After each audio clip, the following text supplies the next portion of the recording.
So the next section that we're going to move on is the site edit. So these tools can be found under the just directly under the export files. So when you click on the site edit, so the site edit is simply a status. It's a feature that was introduced to WordPress that allows you to check and show critical information about your WordPress website configuration and items that require your attention. So this site edit is actually best for you to see if your website is actually in good condition. If it's not in good condition, it's going to show what is required of you to make it in good condition. So we have critical issue and we have recommended improvement. I also have Part-6. So the critical issue are issues that you really need to fix as soon as possible. So could not reach WordPress.org. It simply means that communicating with the WordPress server is used to check for new versions and to both install and update WordPress core. So the reason why it's actually showing this is because I'm using my local host to actually make this WordPress course, and currently now I'm not connected to the internet. So that's why it's bringing this critical issue.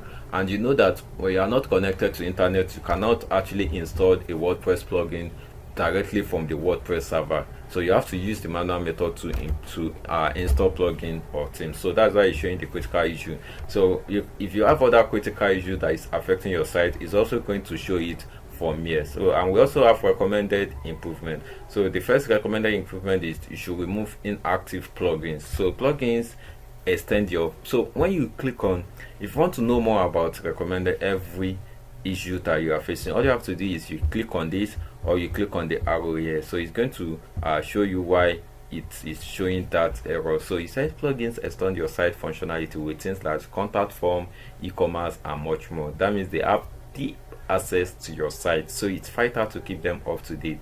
So what this basically is telling me is that if I'm not using a plugin, then there is no need for me to keep it on my site, that I should remove it. So while some improvements are actually recommended, so it's not always a best practice to follow, to religiously follow all of them. So I'm not saying that they shouldn't be followed. Of course you should try and follow them to keep your site in good health condition, but you shouldn't always try to make it 100%. For instance, inactive plugins, so there are some plugins that you will later need, so you can just leave them for a while and continue using it. But if you feel like you are not using the plugin, you can just delete the plugin since you are no longer using it. So the same thing also go for themes.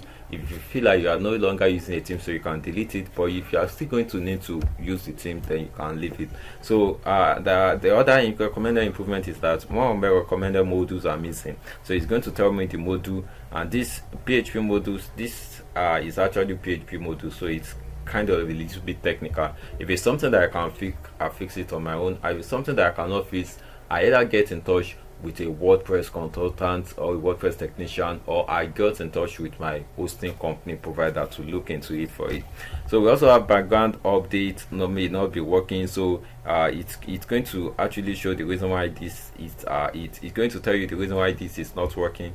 And we also have your website does not use HTTPS. So HTTPS is actually compulsory to be used on a website, but since this is actually a staging website, so this is why it's showing that I'm not using HTTPS. So now we have the critical issue, we have the recommended improvement, and we have the past test. So past tests are simply means that the test that have passed. So we have 14 items with no issues detected. So these are all the